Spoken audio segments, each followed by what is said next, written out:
Welcome friends, welcome to my YouTube channel. आज हम लोग बात करेंगे स्पेसिफिकेशन राइटिंग और स्पेसिफिकेशन के बारे में। ये टॉपिक हमारा आता है क्वांटिटी सर्वेइंग में, किसी किसी यूनिवर्सिटीज़ में एस्टिमेशन एंड कॉस्टिंग के अंडर में ये टॉपिक जो है इंट्रोड्यूस होता है। Okay, so without delay we starting this topic. So these are the outlines of my presentation. So start from the syllabus. Actually मेरी presentation जो है ये based है SPPU Savitri by Phule Pune university के according. So I will just covered on that syllabus.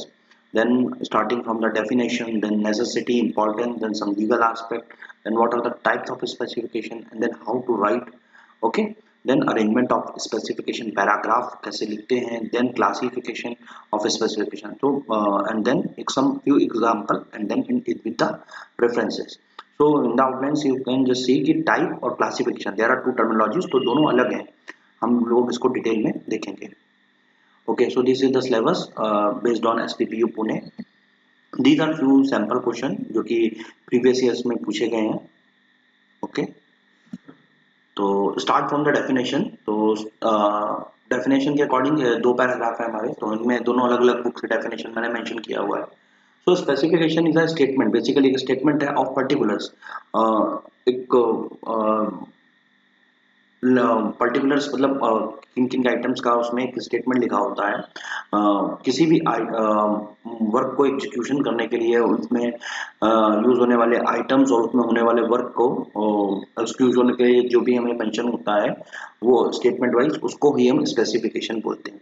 अगर हम इसको detail में बात करें कि जैसे किसी भी काम को करना है तो वो काम किस टाइप का होना चाहिए, किस मेथोडोलॉजी का होना चाहिए और किस प्रोसेस से होना चाहिए, ये चीज को मेंशन करना. देन उस काम को करने के लिए क्या चीज लगने वाली है, जो बेस मटेरियल या फिर कुछ भी. अगर हम बिल्डिंग के टर्मिनोलॉजी के बारे में बात करें तो किस टाइप के मटेरियल्स को उसमें यूज होना है, किस प्रॉपर्टी के मटेरियल को यूज होना है, वो चीज उसमें मेंशन होना.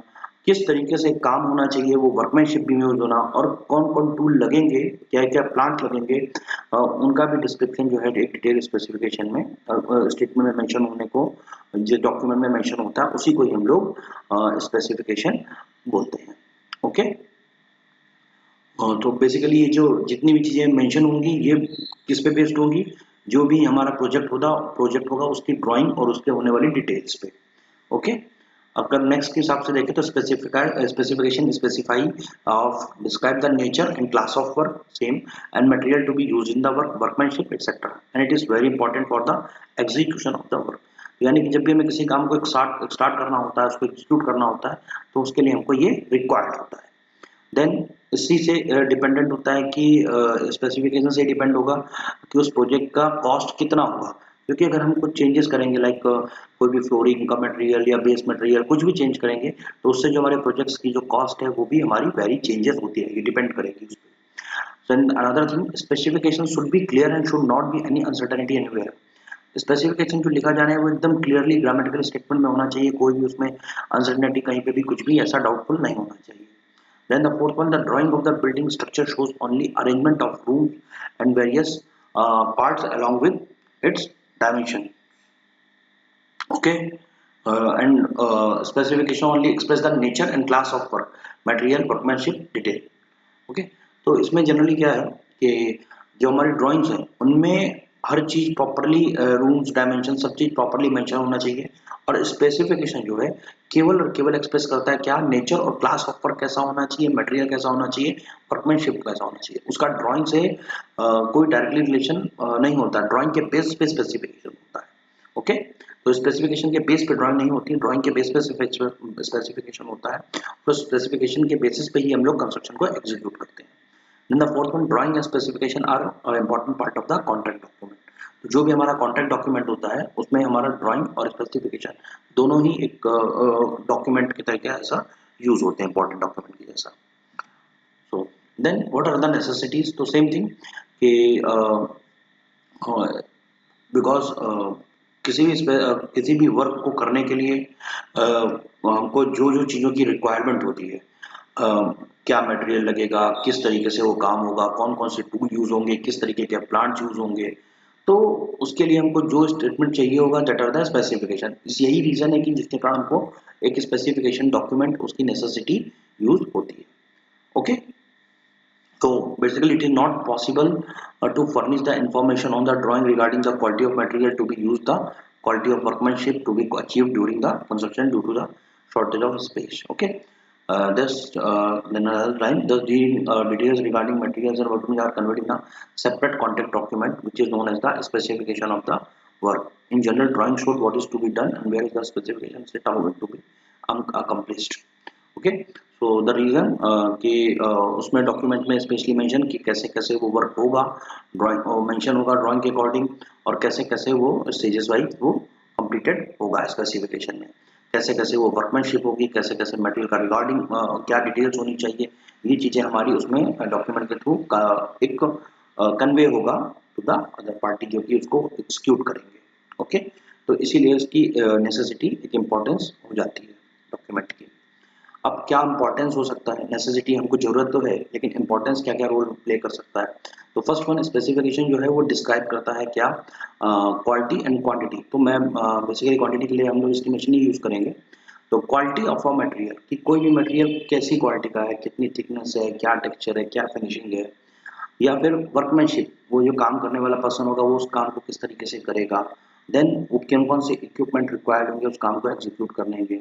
ओके तो जिससे कि प्रोजेक्ट्स का जो है वो जो कॉस्ट है वो डायरेक्टली अफेक्ट करती है. ओके इसके अलावा स्पेसिफिकेशन जो है वो प्रोवाइड करता है specific guideline for the workmanship and the method of doing work. Like इसमें स्पेसिफिकेशन में सब मेंशन होता है कि आपको वो काम को कैसे करना है और किस मेथड से करना है. ओके जैसे एक एग्जांपल बोलता हूँ कि कोई एक रूम है, उस रूम में हमको पेंटिंग करना है, तो वो पेंटिंग का प्रोसीजर क्या होगा, कितने कोट पे होगा, कैसे मिक्सिंग होगा, ये चीजें ऑलरेडी उसमें मेंशन होंगी. ओके तो इससे ये चीज हो जाता है कि जो उस काम को सुपरवाइजिंग कर रहा है स्टाफ, उसके लिए भी एक गाइडलाइन जो है वो सेट हो जाती है. Okay then super specification enable the employ to check the quality of material and workmanship. तो इसमें जैसे क्या होता है कि अगर स्पेसिफिकेशन में कुछ मटेरियल्स का ऑलरेडी प्रॉपर्टी मेंशन है कि लाइक सैंड, तो सैंड में फिक्स है कि इतने शीट्स का होना चाहिए, इतना ये स्टैंडर्ड्स में फिल होना चाहिए. तो जो भी वहाँ पे एम्प्लॉयर जो भी उसको चेकिंग करेगा तो वो इजीली उसको और उसके अकॉर्डिंग वो स्पेसिफिकेशन चेक कर सकता है कि वो मटेरियल जो क्वालिटी है वो सही है या नहीं है according for the construction. Then the last point कि कॉन्ट्रैक्टर जो है वो बिड करता है किस बेसिस पे टेंडर, उसमें वो स्पेसिफिकेशन देख करके ही उस टेंडर के लिए बिड करता है. ओके तो जो टेंडर का जो प्राइस है वो उसी के हिसाब से वो पेड करता है. अगर हम स्पेसिफिकेशन में कुछ चेंजेस करते हैं तो फिर टेंडर में भी चेंजेस आते हैं. Okay then legal aspect. तो जब हम लीगल एस्पेक्ट की बात करते हैं तो इसमें सबसे बड़ी चीज है कि जो स्पेसिफिकेशन है ये कॉन्ट्रैक्ट डॉक्यूमेंट का ही एक पार्ट होता है. तो विदाउट जो है स्पेसिफिकेशन कॉन्ट्रैक्ट डॉक्यूमेंट जो है वो इनवैलिड माना जाता है. ओके अब इसमें क्या है, ऑनर और कॉन्ट्रैक्टर जो है वो कंप्लीटली साइन करते हैं स्पेसिफिकेशन पे कि उसमें क्लियर इंस्ट्रक्शन होते हैं कि प्रोसीजर ऑफ द वर्क क्या होगा.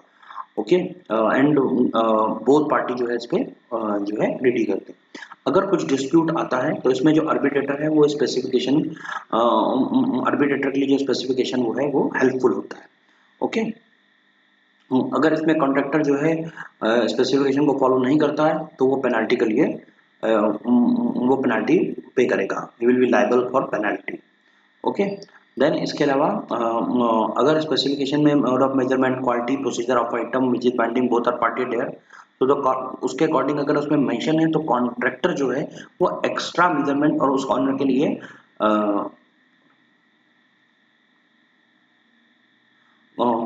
कॉन्ट्रैक्टर जो है वो एक्स्ट्रा मनी या एक्स्ट्रा मेजरमेंट के लिए वो डिमांड नहीं कर सकता.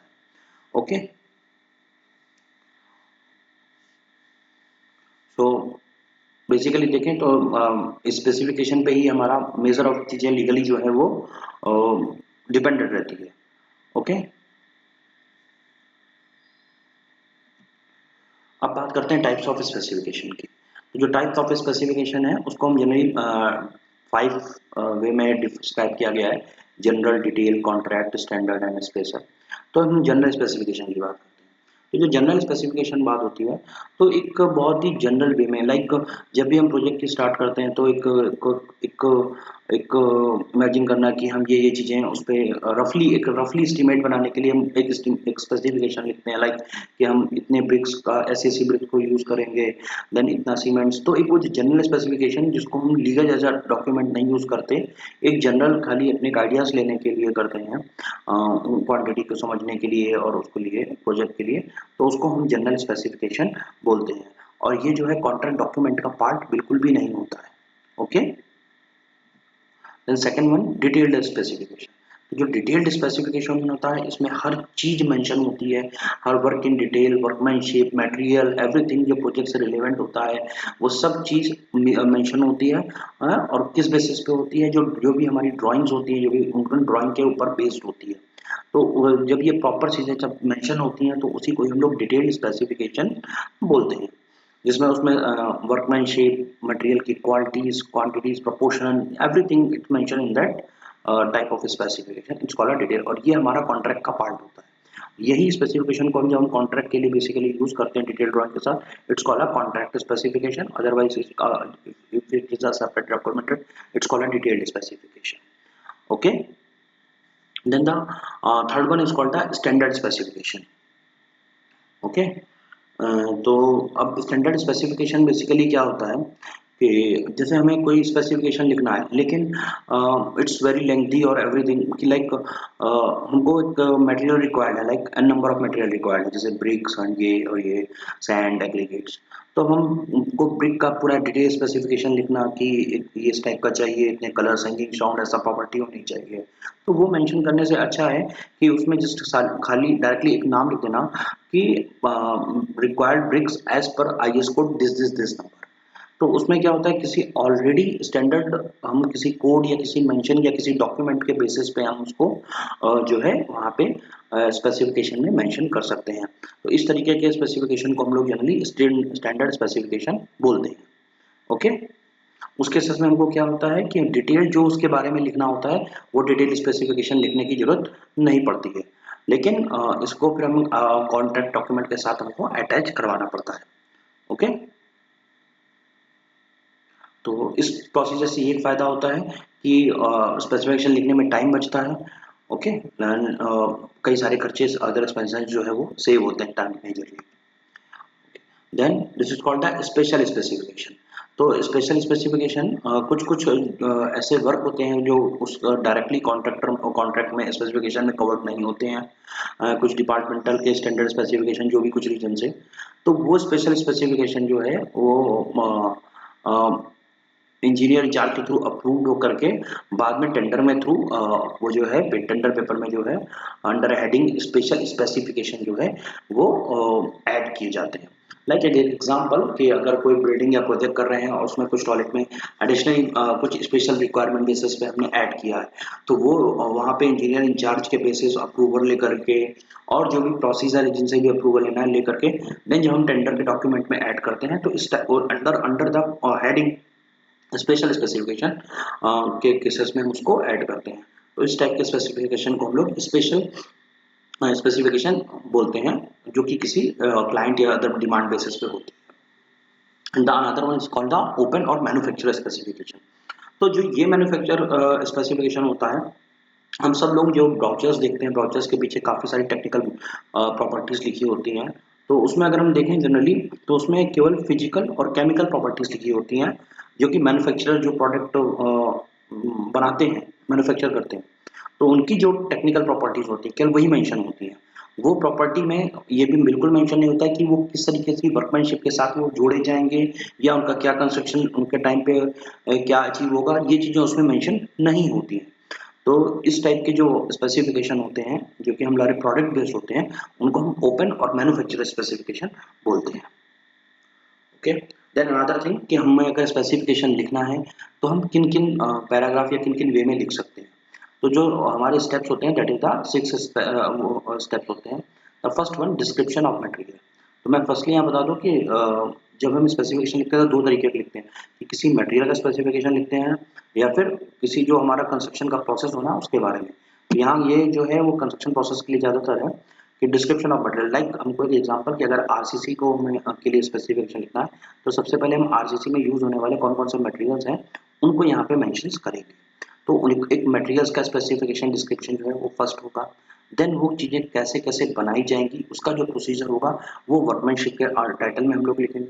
उनको बनाने के लिए कौन कौन से टूल और प्लांट लगने वाले हैं उनका बारे में डिस्क्रिप्शन हमारा थर्ड नंबर पे होगा। ओके, देन उस न्यू वर्क को कैसे प्रोटेक्शन करना है डैमेज होने से बचाने के लिए।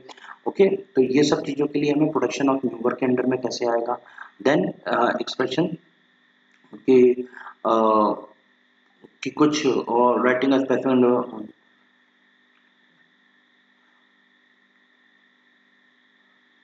एक्सप्रेशन मीन्स कि लाइक जो भी हम सेंटेंस उसमें स्पेसिफिकेशन में मेंशन करें वो एकदम क्लियरली होना चाहिए, कोई भी अनयूजुअल वर्ड यूज नहीं होने चाहिए, एकदम प्रॉपर वे में लिखा होना चाहिए ताकि कुछ भी ग्रामेटिकल एरर्स के कारण जो है कॉन्ट्रैक्टर और उनके बीच में कोई डिस्प्यूट्स ना हो उसके लिए। देन क्लॉजेस ऑफ स्पेसिफिकेशन, तो उसमें जो स्टेप्स हैं क्लॉज में कि कैसा काम क्या वो क्लॉजेस वाइज में स्पेसिफिकेशन लिखा होना चाहिए, या फिर कि अगर कल को क्या इश्यूज होंगे तो उनको हम कैसे क्लॉज में किस अंडर में हम उनको देखेंगे, जिसके कारण जो है एब्रीवेटर जो होते हैं एब्रीवेशन उसके कारण इसमें जो है एब्रीवेशन जो है जनरली यूज किए जाते हैं। ओके, लाइक कि आरसीसी कॉम डॉट आरसीसी ऐसे जो है एब्रीवेशन को जो है हम लोग यूज करते हैं। ओके, तो वो क्लॉजेस जो है वो परफेक्टली होने चाहिए स्पेसिफिकेशन लिखते समय। अब बात करते हैं अरेंजमेंट ऑफ स्पेसिफिकेशन पैराग्राफ। जब भी हम पैराग्राफ लिखेंगे स्पेसिफिकेशन का तो किन किन चीज को मेंशन करेंगे, तो सेम सिमिलर है। तो मटेरियल जो कि रिक्वायर्ड होगा वर्क के लिए फर्स्टली वो लिखेंगे, फिर उनके स्पेसिफिकेशन लिखेंगे, देन उनका preliminary work before the construction उनको क्या है।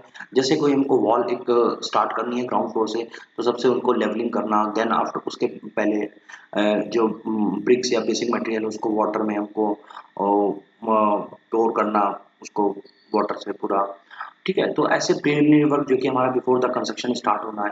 Then procedure for executing other work की कैसे वो प्रोसीजर होना है, अगर कोई उसके लिए टेस्टिंग रिक्वायर्ड है तो वो। Then clearing the completion and then after that वो कंप्लीटेड हो जाए, देन उसके बाद क्या मेजरमेंट होगा उनको नापने का कि कितना क्या क्या ऐसा हुआ है। तो उस तरीके से हमको ये स्पेसिफिकेशन पैराग्राफ में लिखना होता है अरेंजमेंट में। ओके, अब हम बात करते हैं क्लासिफिकेशन ऑफ स्पेसिफिकेशन। तो the first one is called open specification. Okay, तो ये जो स्पेसिफिकेशन होता है इसमें डायरेक्टली लाइक कोई हमें जैसे एक एग्जांपल लेते हैं कि हमको एक मटेरियल परचेज करना है, तो उस मटेरियल के परचेज में हमारे में खाली हम उस मटेरियल की क्या फिजिकल प्रॉपर्टी होंगी और क्या केमिकल प्रॉपर्टी होंगी ये केवल मेंशन करेंगे। ठीक है, कैसा होगा क्या होगा ये मेंशन करेंगे।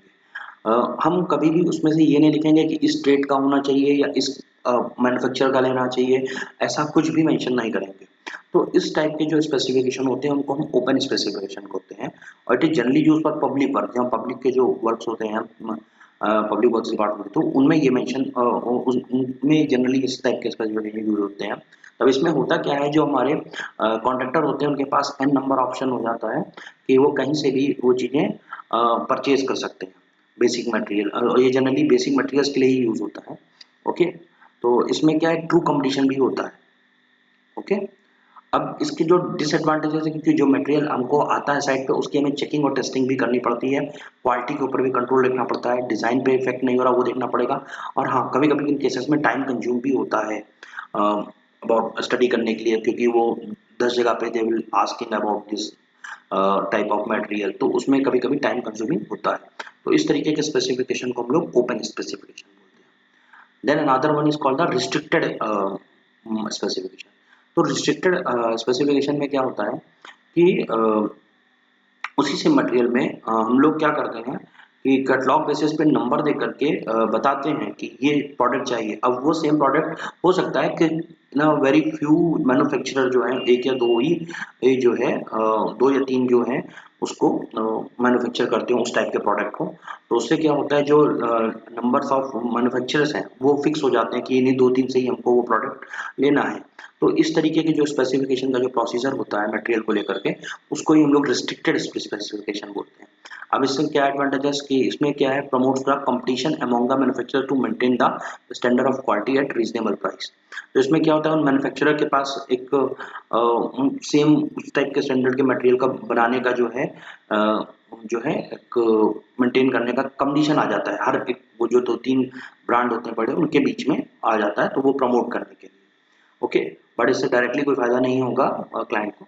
डिसएडवांटेजेस क्या होती हैं कि contractor should select the material from approved list which is the not disturb the space requirement connection equipment. और मतलब इसमें क्या होता है कि जब हमने हर चीज मेंशन कर दी कि ये मटेरियल ऐसा होगा, तो इसमें फिर कॉन्ट्रैक्टर जो है ना उसके वजह से कोई भी डिस्टर्बेंस नहीं आएगा कि ये चीज ऐसी क्यों हो गई या उस मटेरियल का। तो ये जो एक लूप होल है वो चीज हमारा इसमें जो है एक तरीके से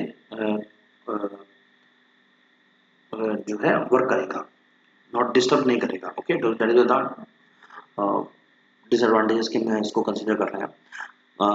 क्लोज स्पेसिफिकेशन, तो क्लोज स्पेसिफिकेशन में बेसिकली क्या होता है, कैटलॉग नंबर और सब चीजों के साथ जो डिस्ट्रीब्यूशन की लिस्ट होती है वो भी दी जाती है कि इन्हीं के लोगों से समटाइम मेंशन। तो सॉरी, रिस्ट्रिक्टेड वाले में क्या होता है कि कैटलॉग नंबर वो प्रोडक्ट के बारे में बताते हैं डिटेल कि इस टाइप का इनमें से लेना। इसमें क्या होता है कि किन डिस्ट्रीब्यूटर से लेना है वो लिस्ट भी मेंशन होती है कि आप इन्हीं से ही खाली खरीद सकते हैं। पहले वाले में क्या होता है कि मैन्युफैक्चरर के ब्रांड खाली प्रोडक्ट के बारे में ही लिख देते हैं कि ये प्रोडक्ट हम लाइक WC अगर हम परचेज कर रहे हैं किसी टॉयलेट के लिए, तो उसमें ये मेंशन कर देते हैं कि आइवरी कलर का होना चाहिए और ये इस तरीके का उसका टेक्सचर या फिर इस तरीके का उसका सेटअप होना चाहिए और 1 वे फ्लैश। तो वो जो हो गए प्रोडक्ट वो 1 या 2 कंपनी जो 3 कंपनी जो है वो बनाती होंगी, तो वो उनके वो उस तरीके के प्रोडक्ट को वो सर्च करके वो सेम लगाएंगे। बट क्लोज्ड वाले में क्या होगा कि वो उस प्रोडक्ट के साथ साथ वो मेंशन कर देंगे कि ये 6 ब्रांड है, इनमें से आपको किसी एक का लगाना है। तो इस टाइप के स्पेसिफिकेशन को हम लोग क्लोज्ड स्पेसिफिकेशन बोलते हैं। ओके, तो इसमें एडवांटेजेस क्या है कि कंप्लीशन ऑफ ड्राइंग है और ऑनर की चॉइस जो है वो मैटर करती है। ओके, अब हम बात करते हैं कुछ एग्जांपल जो कि स्पेसिफिकेशन कैसे लिखे जाते हैं। तो जो पहले आप देख रहे हैं ये दोनों ये पांचों ये टोटल हमारे जो है मटेरियल को लेकर के हैं। तो सीमेंट्स फर्स्ट क्लास ब्रिक क्या होती है, तो सेम जो हम लोग पहले पढ़ते हैं कि फर्स्ट क्लास ब्रिक कैसी होती है, उनकी जो प्रॉपर्टी क्या है कि एब्जॉर्ब पानी जो है वो 15% से ज़्यादा अपने वेट का नहीं करना चाहिए। उसके बाद कंप्रेसिव स्ट्रेंथ कितनी होनी चाहिए, ड्राई वेट में कितना होना चाहिए। सेम सीमेंट के लिए फिर जो है वो ऑप्शन कि कितना उसका प्रेशर होना चाहिए, IS कोड वाले कौन सा उसको फॉलो करना चाहिए प्लेन सीमेंट हार्डनिंग के लिए। तो ये सब चीज़ें जो है हम जब मटेरियल का स्पेसिफिकेशन लिखते हैं वो कुछ इस तरीके से लिखते हैं। ओके, तो मैंने यहाँ पे ऑलरेडी मेंशन किया है सैंड और मोर्टार के लिए, सैंड फॉर मोर्टार के लिए, देन डोर विंडोज के लिए, देन रेनफोर्समेंट के लिए। ओके, तो जो इस टाइप के मटेरियल्स होते हैं वो कि हम पूरा प्रोसीजर कर रहे हैं with construction like excavation for foundation. तो अब इसमें हम सबसे पहली चीज क्या मेंशन करेंगे कि सीक्वेंस क्या होगा। ओके, देन उसके बाद उनके क्या क्या स्टेप्स होने वाले हैं कंस्ट्रक्शन के, वो ये सबसे पहले लेवलिंग करेंगे, देन डायमेंशन नापेंगे, देन शोरिंग करेंगे ताकि साइड पे वर्टिकल ट्रेंचेस की ताकि सॉइल ना गिरे, then fencing, then dumping the soil, then water in foundation करेंगे, then treatment of the bottom, then trench filling and then final measurement. तो कुछ इस तरीके से हम फाउंडेशन के लिए एक्सकवेशन के लिए स्पेसिफिकेशन लिखते हैं। देन DPC के लिए सबसे पहले सीक्वेंस में material preparation of mortar, then application of DPC, then आखिरी में मेजरमेंट। तो सेम उसी स्टेप्स में हम इनको डिटेल में डिस्क्राइब करते हैं। Okay, so these are my references. I've used 3 books: Professional Practice by Roshan H. Namawati, Estimation Costing by B.N. Datta, and Estimation Costing and Valuation by S.C. Ragwala. Thank you so much. Please like my video and subscribe my channel.